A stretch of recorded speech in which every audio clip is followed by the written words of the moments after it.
Le froid mordant de Stockholm pénétrait par les fissures du palais royal, où Adolphe Frédéric, roi de Suède, gisait prostré dans son lit impérial. Son corps volumineux bougeait à peine, à l'exception des spasmes qui secouaient occasionnellement son estomac dilaté. L'air lourd de la chambre portait l'odeur âcre de vomissures et de médicaments. Les médecins de la cour se déplaçaient en silence autour du monarque tombé, échangeant des regards inquiets tout en essayant, sans succès, de soulager la douleur qui le consumait. Dans le coin de la pièce, des conseillers chuchotaient entre eux, planifiant déjà les prochaines étapes du royaume. Le roi qui avait autrefois commandé l'une des plus grandes nations du nord européen n'était plus qu'un homme vaincu par son propre appétit.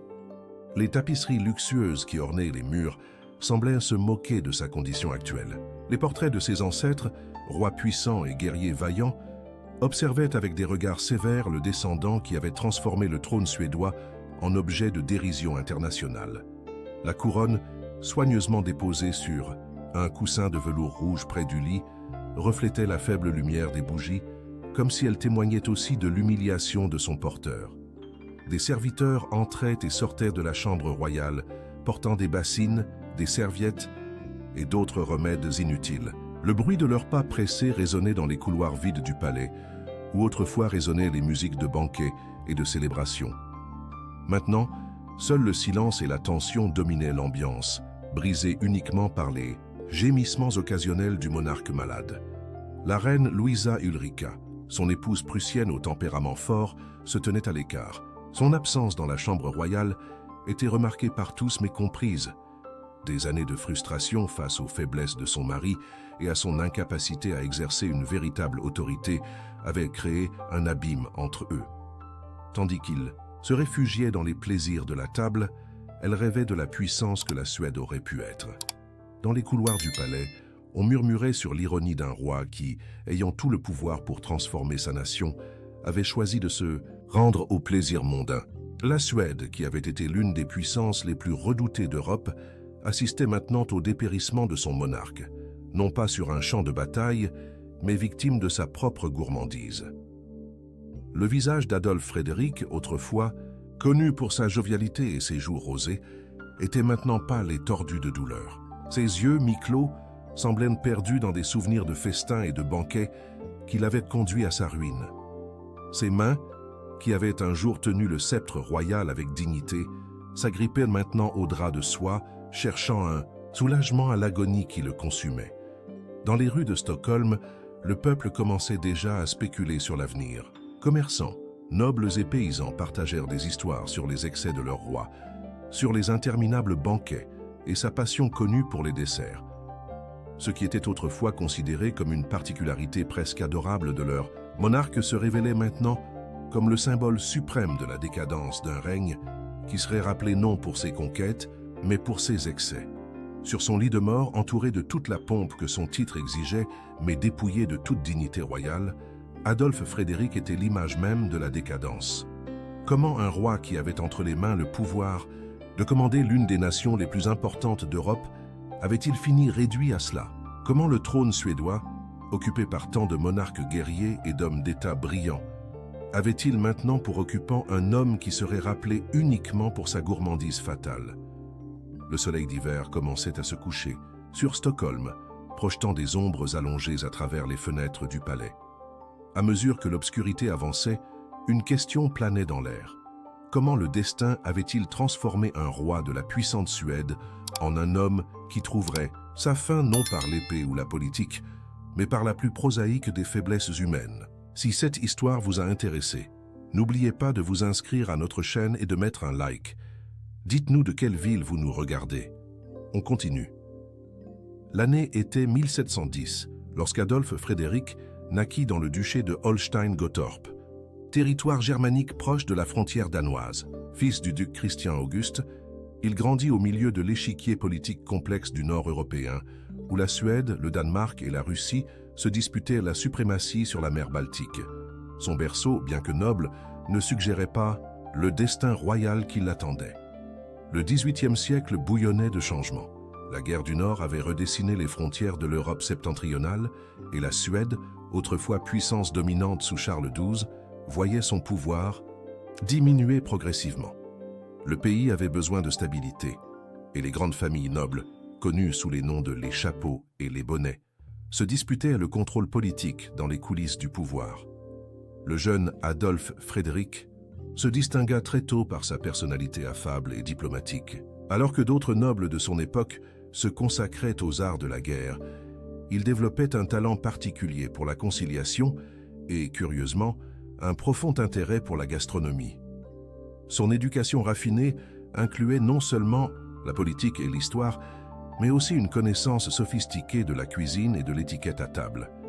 L'Église luthérienne exerçait une forte influence sur les royaumes nordiques, et Adolphe Frédéric sut l'utiliser à son avantage. En 1727, il fut nommé prince-évêque de Lübeck, une position qui combinait pouvoir séculier et religieux. Cette nomination le mit en évidence sur la scène politique européenne, attirant l'attention de la puissante cour suédoise.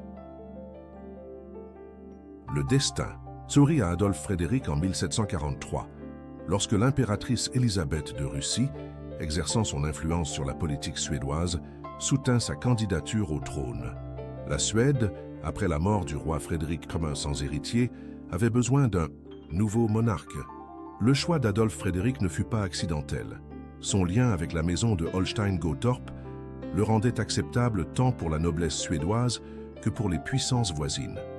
La noblesse suédoise, divisée entre factions rivales, vit en Adolphe Frédéric une figure qui pourrait être contrôlée. Son tempérament modéré et sa disposition au compromis étaient considérés comme des qualités idéales pour un monarque constitutionnel. Le Parlement suédois, le Riksdag, détenait le véritable pouvoir, laissant au roi un rôle plus cérémonial qu'effectif. Son mariage avec Louisa Ulrika de Prusse, sœur de Frédéric le Grand en 1744, fut un coup magistral. L'union renforça non seulement les alliances diplomatiques de la Suède, mais apporta également à la cour de Stockholm le raffinement et la sophistication de la culture prussienne. Louisa Ulrika, une femme à la forte personnalité et aux grandes ambitions, serait une pièce fondamentale de son règne. Le couronnement d'Adolphe Frédéric en 1751 marqua le début d'une nouvelle ère pour la Suède. Le moment fut célébré par un banquet extraordinaire où le nouveau roi put démontrer ses connaissances gastronomiques, choisissant personnellement chaque plat servi. Cette célébration établit un modèle qui se répéterait tout au long de son règne, la table royale comme centre de la vie politique et sociale du royaume. Dans ses premières années en tant que monarque, Adolphe Frédéric réussit à établir une paix intérieure relative, naviguant habilement entre les différentes factions politiques. Sa stratégie d'utiliser des banquets et des dîners formels comme outils diplomatiques s'avéra initialement efficace. La cour suédoise devint connue pour ses célébrations élaborées, où des décisions politiques importantes étaient prises entre une délicatesse et une autre. Le point culminant de son ascension survint lorsqu'il réussit à unifier temporairement les factions rivales lors d'une crise avec le Danemark en 1753. Utilisant sa table royale comme scène de négociation, Adolphe Frédéric parvint à éviter un conflit armé grâce à la diplomatie gastronomique. Ce succès initial portait cependant en lui les graines de sa future ruine, sa dépendance croissante au plaisir de la table comme instrument de gouvernement. Le règne d'Adolphe Frédéric entra dans sa phase la plus turbulente lorsque son épouse, Louisa Ulrika, commença à faire pression pour un pouvoir royal plus important. La reine prussienne ne se contentait pas d'un trône purement cérémonial et, derrière les rideaux, tissa un réseau complexe de conspirations pour renforcer l'autorité de la couronne. Le roi, bien qu'hésitant, permit à son ambitieuse consorte de mener cette dangereuse danse politique. En 1756, le couple royal exécuta sa première tentative sérieuse de coup d'État. Louisa Ulrika, utilisant son influence et ses connexions prussiennes, mobilisa un groupe de nobles loyaux pour tenter de dissoudre le Riksdag et d'établir une monarchie absolue. Adolphe Frédéric, plus préoccupé par ses banquets que par la politique, fut entraîné dans ce complot qui finirait par ternir définitivement sa réputation. La conspiration fut découverte avant de pouvoir être exécutée. L'échec du coup d'État eut des conséquences dévastatrices pour l'autorité royale. Le Riksdag, furieux de cette tentative d'usurpation de pouvoir, imposa des restrictions encore plus sévères aux privilèges de la couronne. Le roi, qui possédait déjà des pouvoirs limités, se vit encore plus restreint, réduit à une figure décorative qui devait demander la permission même pour quitter Stockholm. L'humiliation publique fut intense. Les parlementaires exigèrent que le roi signe une confession de culpabilité admettant sa participation à la conspiration. Adolphe Frédéric, pour éviter une crise encore plus grande, céda à la pression. Cet acte de soumission détruisit tout respect restant que la noblesse pouvait avoir pour son monarque. Dans les rues, des caricatures commencèrent à circuler, le dépeignant comme un roi faible qui préférait la cuisine à la salle du trône. La situation internationale se détériorait également. La guerre de 7 ans, 1756-1763, dévastait l'Europe, et la Suède, sous la pression de différentes factions, finit par s'impliquer dans le conflit. Adolphe Frédéric, sans pouvoir réel pour influencer les décisions militaires, assista impuissant tandis que son pays était entraîné dans une guerre coûteuse et impopulaire contre la Prusse, royaume natal de sa propre épouse. Les tensions domestiques atteignirent un nouveau palier lorsque le parti des chapeaux, dominant au Riksdag, mit en œuvre des politiques économiques désastreuses. L'inflation s'envola, le commerce extérieur déclina et la population commença à souffrir de la pénurie alimentaire. Ironiquement, alors que le peuple souffrait de la faim, les banquets royaux devenaient de plus en plus extravagants, Adolphe Frédéric cherchant consolation dans sa passion pour la gastronomie. Le roi tenta un dernier coup politique en 1768 lorsqu'il refusa de signer des documents officiels en protestation contre le Riksdag. Cette grève royale ne dura que quelques semaines et se termina par un nouvel échec humiliant. Le Parlement créa simplement un tampon avec sa signature, rendant sa participation au gouvernement complètement dispensable. La relation avec Louisa Ulrika se détériorait également. La reine, frustrée par l'incapacité de son mari à imposer son autorité, se tourna de plus en plus vers des intrigues culturelles et artistiques, transformant le palais en un centre d'art et de littérature, tout en démontrant ouvertement son mépris pour le comportement faible du roi. Les enfants du couple royal grandissaient au milieu de cette atmosphère de tension et de décadence. Le prince héritier Gustave observait avec dégoût l'humiliation constante de son père, développant ses propres ambitions de restaurer le pouvoir monarchique. Les graines de la future révolution gustavienne étaient semées dans le sol fertile du mécontentement familial. Adolphe Frédéric, isolé politiquement et ridiculisé publiquement, se réfugia de plus en plus dans son obsession pour la nourriture. Les banquets royaux devinrent non seulement plus fréquents, mais aussi plus excessifs. Le roi consacrait des heures à planifier des menus et à superviser la préparation de plats élaborés, transformant la cuisine royale en son véritable domaine. Une tension croissante planait sur le palais royal. La noblesse conspirait dans les couloirs, la reine traçait ses propres plans et le peuple murmurait dans les rues.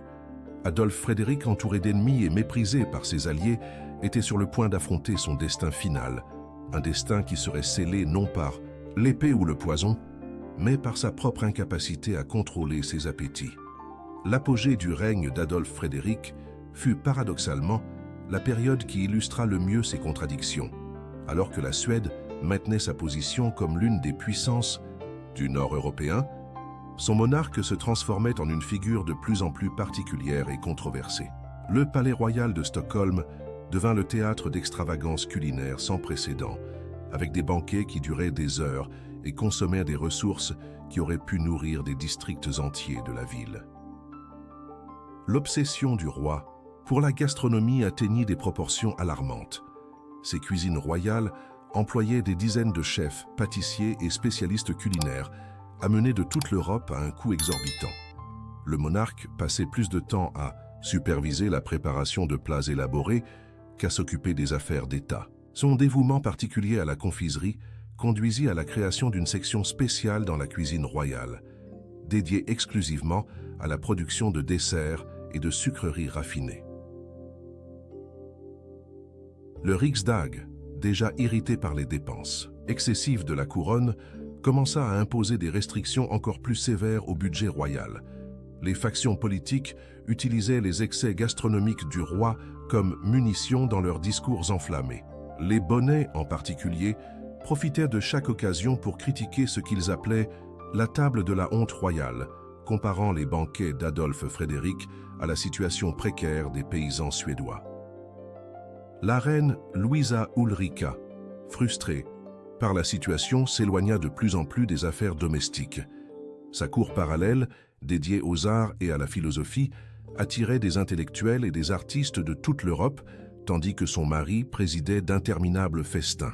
Le fossé entre le couple royal s'approfondit, symbolisant la division même au cœur du pouvoir suédois.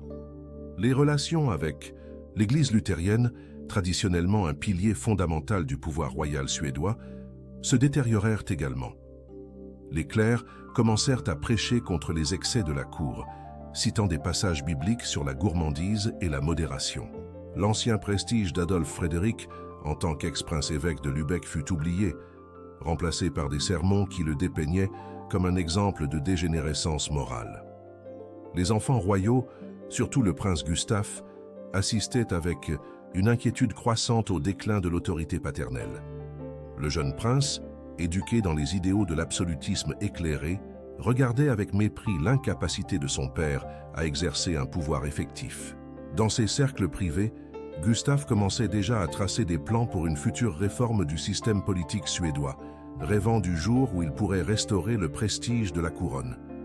La situation atteignit un point critique lorsque des informations sur les dépenses des cuisines royales furent divulguées au public. On découvrit que le coût mensuel pour les seuls desserts et confiseries dépassait le budget annuel de certaines petites villes. Cette révélation provoqua des protestations dans les rues de Stockholm, avec des manifestants portant des pains vides sur des piquets, symbolisant la faim du peuple en contraste avec la gourmandise royale.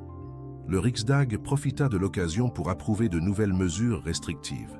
Le nombre d'employés dans les cuisines royales fut drastiquement réduit, et un superviseur parlementaire fut désigné pour surveiller toutes les dépenses liées à l'alimentation de la cour. Adolphe Frédéric, humilié, fut forcé d'accepter ces impositions, mais trouva des moyens créatifs de les contourner, comme financer ses banquets avec des ressources personnelles. Les relations diplomatiques de la Suède souffrirent également de la réputation détériorée de son monarque. Les ambassadeurs étrangers envoyèrent des rapports mordants à leur cour, décrivant un roi plus intéressé à goûter de nouveaux plats qu'à discuter d'alliances politiques. La position internationale du pays, déjà affaiblie après la guerre de 7 ans, continua à décliner. Le coup final à son autorité vint lorsque le Riksdag décida de limiter même son accès aux cuisines royales. Un décret parlementaire établit des horaires spécifiques pour les repas royaux et un plafond pour le nombre de plats qui pouvaient être servis. Ce fut à ce moment qu'Adolphe Frédéric, dans un rare moment d'affirmation, prononça sa célèbre phrase « Vous pouvez prendre ma couronne, mais vous ne toucherez pas à ma table ». Cette déclaration, qui aurait dû sonner comme un cri d'indépendance, ne fit que solidifier son image de monarque faible et obsessionnel. Le royaume assistait, entre rires nerveux et préoccupations sincères, au spectacle de son souverain se transformant en une caricature de lui-même. Le palais royal, autrefois centre du pouvoir suédois, était maintenant connu dans toute l'Europe comme l'endroit où un roi avait échangé son sceptre contre une cuillère à dessert. L'hiver de 1771 arriva avec une sévérité inhabituelle à Stockholm, mais le froid qui s'installait dans les couloirs du palais royal ne venait pas seulement du climat. Adolphe Frédéric, maintenant âgé de 60 ans, voyait son monde s'effondrer autour de lui. Ses excès à table étaient devenus si extrêmes que même ses serviteurs les plus loyaux commençaient à exprimer leur inquiétude pour sa santé. Les médecins royaux, dans des rapports confidentiels au Riksdag, alertèrent sur l'état de plus en plus précaire du monarque. Son corps, gonflé par des années d'excès gastronomiques, présentait des signes alarmants. Douleurs constantes, respiration difficile et épisodes fréquents de malaise étaient devenus sa routine. Pourtant, Adolphe Frédéric refusait de modérer ses habitudes alimentaires, sa dernière forme d'exercer un certain contrôle sur sa vie. La situation politique de la Suède se détériorait rapidement. Le système financier, déjà fragilisé par des années de mauvaise gestion, faisait face à une crise sans précédent. La monnaie suédoise s'était tellement dévaluée que les commerçants étrangers commençaient à refuser de l'accepter. Dans les rues, Le peuple blâmait directement le roi et ses dépenses excessives pour banquer, pour la situation économique du pays. Les nobles, qui auparavant toléraient les excentricités du monarque, conspiraient maintenant ouvertement contre lui. Des réunions secrètes se tenaient dans des manoirs aristocratiques où l'on discutait de la possibilité de forcer son abdication en faveur du prince Gustave. Certains allaient jusqu'à suggérer des mesures plus drastiques, rappelant le destin d'autres monarques qui avaient perdu le contrôle de leur royaume.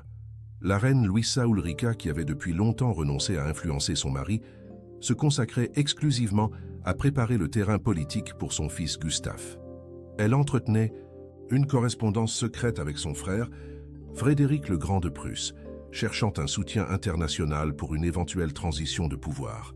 Ces salons littéraires étaient devenus des centres de conspiration voilés, où poètes et philosophes se mêlaient à des espions et des conspirateurs.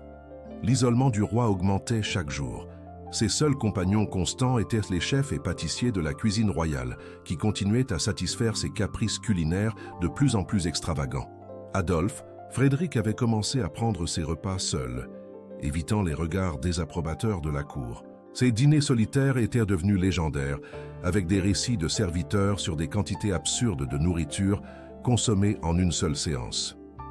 L'Église luthérienne, autrefois une alliée traditionnelle de la couronne, émit une série de sermons condamnant la gourmandise comme un péché mortel.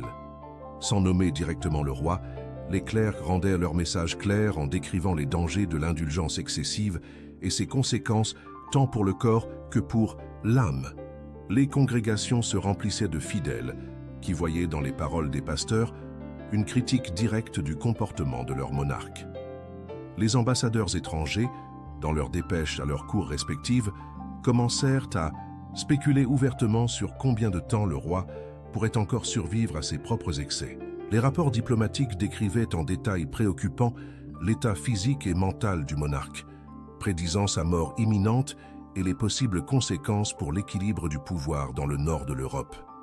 Le prince Gustave, observant la dégradation de son père avec un mélange de honte et d'impatience, intensifia ses préparatifs pour assumer le trône. Il établit des contacts avec d'importants officiers militaires et cultiva des alliances avec des membres influents du Riksdag, se préparant pour le moment inévitable où il serait appelé à succéder à son père. Les derniers jours de janvier 1771 apportèrent avec eux un présage sombre.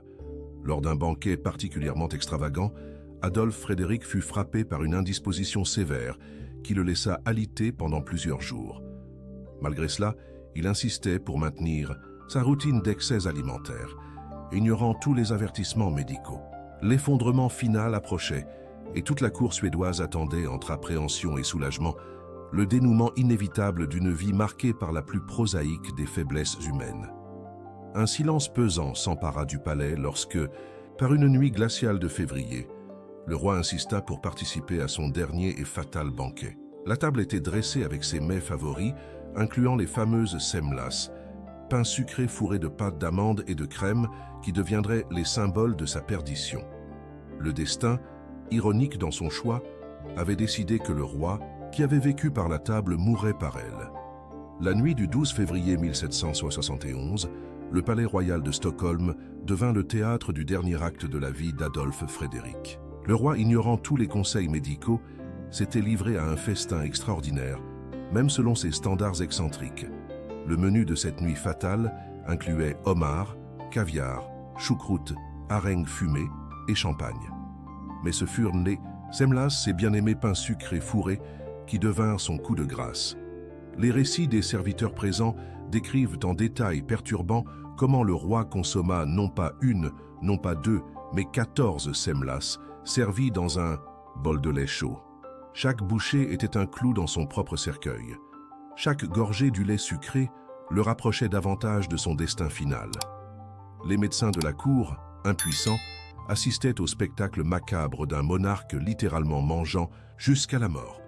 Les premières douleurs commencèrent encore pendant le banquet. Adolphe Frédéric, pâle et transpirant abondamment, refusa d'abandonner la table jusqu'à ce qu'il termine son repas. Quand il fut finalement emmené dans ses appartements, son état était déjà critique. le palais entra en effervescence, avec des serviteurs courant dans toutes les directions, cherchant des médecins et des remèdes que tous savaient inutiles. La reine Luisa Ulrica, informée de la situation, resta dans ses propres appartements. Son absence au chevet de son mari mourant fut remarquée et commentée par tous, mais peu la condamnèrent. Des années d'humiliation publique et d'échecs politiques avaient détruit toute affection qui aurait pu subsister entre le couple royal. Elle était déjà occupée à préparer la transition du pouvoir vers son fils Gustave. Les médecins royaux, réunis en conférence urgente, diagnostiquèrent une apoplexie digestive, terme qui est entré dans l'histoire comme un euphémisme pour une mort par indigestion. Leurs tentatives de traitement, qui incluaient des saignées et des purgatifs, ne servirent qu'à augmenter la souffrance du monarque. Adolphe Frédéric passa ses dernières heures dans l'agonie, son corps rejetant violemment les excès de toute une vie. Le Riksdag fut convoqué en session extraordinaire encore pendant la nuit. Les parlementaires, dont beaucoup avaient de passer des années à critiquer et à limiter les pouvoirs du roi, se voyaient maintenant forcés de faire face aux conséquences de sa mort imminente. Des messagers furent dépêchés pour informer les cours étrangères, tandis que des scribes préparèrent les documents nécessaires pour la succession. La nouvelle de l'état du roi s'échappa dans les rues de Stockholm, provoquant une réaction mitigée parmi la population. Quelques citoyens se rassemblèrent en veillée devant le palais, mais la majorité réagit avec une indifférence qui révélait à quel point la monarchie avait perdu son prestige. Dans les tavernes de la ville circulaient déjà des plaisanteries amères sur le roi qui avait choisi de mourir par la bouche. Les derniers moments d'Adolphe Frédéric furent enregistrés en détail par les médecins présents. Le roi, entre des spasmes de douleur, aurait murmuré des paroles décousues sur la nourriture et le regret. Son visage, autrefois jovial et rosé, était maintenant tordu en un masque d'agonie. Le monarque qui avait vécu pour les plaisirs à la table en mourait. À minuit, le 12 février 1771, Adolphe Frédéric, roi de Suède, fut déclaré mort. Son corps, gonflé et défiguré par les excès de son dernier repas, fut rapidement préparé pour les funérailles d'État que la tradition exigeait. Les médecins, dans leur rapport officiel, listèrent soigneusement chaque élément consommé lors de son dernier banquet. Un document qui deviendrait à la fois une curiosité historique et un avertissement sur les dangers de la gourmandise. Le jugement public de son règne commença avant même que son corps ne refroidisse. Le Riksdag, en session spéciale, débattit de la façon dont son règne devait être enregistré dans les annales officielles. La décision fut pour une description diplomatique mais claire. Un roi qui avait failli à ses responsabilités royales, choisissant les plaisirs personnels plutôt que les devoirs d'État. Les rues de Stockholm se remplirent de pamphlets et de caricatures qui dépeignaient le roi lors de son dernier repas fatal. Des artistes anonymes dessinaient Adolphe Frédéric entouré de montagnes de nourriture, avec des anges grassouillés soufflant dans des trompettes faites de saucisses. La mort du roi, si particulière dans ces circonstances, commençait déjà à se transformer en une fable morale sur les dangers de l'excès et de l'indulgence. Les cloches des églises de Stockholm sonnèrent pour la mort du roi, mais leur son semblait plus un soulagement qu'une lamentation. La Suède était prête à tourner la page, laissant derrière elle un chapitre de son histoire qui serait rappelé non pour des conquêtes ou des défaites glorieuses, mais pour la fin, la plus prosaïque, un roi qui mangea jusqu'à en mourir. Les Satte. Funérailles d'Adolphe Frédéric furent réalisées avec toute la pompe que son titre exigeait, mais pas avec le respect qu'un monarque recevrait normalement. Les rues de Stockholm, couvertes de neige en ce février 1771, se remplirent d'une foule plus curieuse qu'endeuillée. Le cercueil royal, exceptionnellement large pour accueillir son corps gonflé, devint l'objet de commentaires mordants, tandis qu'il était transporté vers l'église de Riddarholmen. Les chroniqueurs officiels affrontèrent un dilemme en enregistrant sa mort dans les annales royales.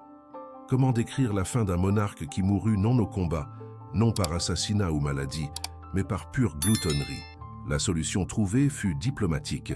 Sa Majesté a succombé après une brève maladie, bien que les registres médicaux détaillassent impitoyablement chaque élément de son dernier banquet fatal. L'ascension de son fils Gustave III au trône marqua un changement dramatique dans l'histoire suédoise. Le nouveau roi, déterminé à nettoyer la mémoire de la famille royale, mit en œuvre des réformes radicales que son père n'avait jamais eu le courage de réaliser. Dans une ironie historique, Gustave III réussit à restaurer le pouvoir monarchique grâce à un coup d'État réussi en 1772, réalisant le rêve que son père et sa mère avaient poursuivi sans succès. La mort d'Adolphe Frédéric généra une vague de changements dans la culture suédoise. Le Riksdag, qui avait tant limité ses pouvoirs de son vivant, utilisait maintenant son histoire comme exemple dans les discussions sur la réforme constitutionnelle. Les semla, les pains sucrés qui contribuèrent à sa mort, devinrent paradoxalement encore plus populaires, étant encore aujourd'hui traditionnellement consommés en Suède les mardis précédant Pâques. Un rappel aigre-doux du roi qui aima trop les plaisirs de la table. Les historiens ultérieurs traitèrent Adolphe Frédéric avec un mélange de pitié et de dérision. Ces 20 années de règne furent marquées non par des guerres ou des conquêtes, mais par une érosion graduelle du pouvoir royal et une série d'occasions manquées de réformer le système politique suédois. Son héritage le plus durable finit par être non ses actions en tant que monarque, mais les circonstances particulières de sa mort. La reine veuve Louisa Ulrika, qui survécut à son mari pendant 15 ans, se consacra à réécrire l'histoire de son règne. Dans ses mémoires, elle dépeignit Adolphe Frédéric comme un homme bon mais faible, incapable d'affronter les défis de sa position. Son récit, bien que tendancieux, aida à solidifier l'image historique du roi qui choisit la table plutôt que le trône. Les réformes mises en œuvre par Gustave III après sa mort prouvèrent que le système politique suédois était mûr pour des changements. Les mêmes factions qui avaient résisté à tout renforcement du pouvoir royal sous Adolphe Frédéric finirent par céder aux initiatives plus décidées de son fils. La faiblesse du père avait, ironiquement, pavé la voie pour le succès du fils. Le palais royal connut une transformation significative après sa mort. Les vastes cuisines royales, autrefois centre du pouvoir informel du royaume, furent réduites et réorganisées. Les menus élaborés qui caractérisèrent son règne cédèrent la place à des repas plus modérés et appropriés à la dignité royale. C'était comme si la cour suédoise elle-même tentait d'exorciser le fantôme de la gourmandise royale. Les leçons du règne d'Adolphe Frédéric résonnèrent à travers les générations suivantes de la royauté européenne. Son exemple servit d'avertissement sur les dangers de permettre que les plaisirs personnels obscurcissent les responsabilités de la fonction royale. Les historiens modernes voient dans son histoire une étude fascinante sur la façon dont les fragilités personnelles peuvent avoir des conséquences politiques profondes. Aujourd'hui, plus de 2 siècles après sa mort, Adolphe Frédéric est rappelé davantage comme une curiosité historique que comme un monarque significatif.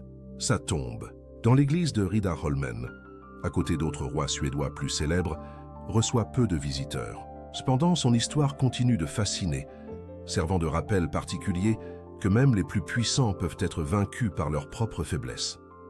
La véritable ironie de son héritage réside dans le fait que, en échouant si spectaculairement en tant que roi, Adolphe Frédéric a involontairement contribué à la modernisation de la monarchie suédoise. Son règne marque la fin d'une ère où le pouvoir royal pouvait être exercé de façon désinvolte et irresponsable. La Suède, qui émergea après sa mort, était une nation plus mature, consciente de la nécessité d'équilibrer tradition et responsabilité. Fin de l'histoire, et vous, nobles spectateurs qui avez cheminé avec nous à travers les couloirs sombres de l'histoire, que retenez-vous de ce voyage? Si ce récit vous a touché, inscrivez-vous à la chaîne, laissez votre like et partagez avec ceux qui aiment l'histoire vivante et intense. Et ne manquez pas le prochain épisode. Nous parlerons du roi qui vendit sa couronne pour payer ses dettes de jeu. À bientôt.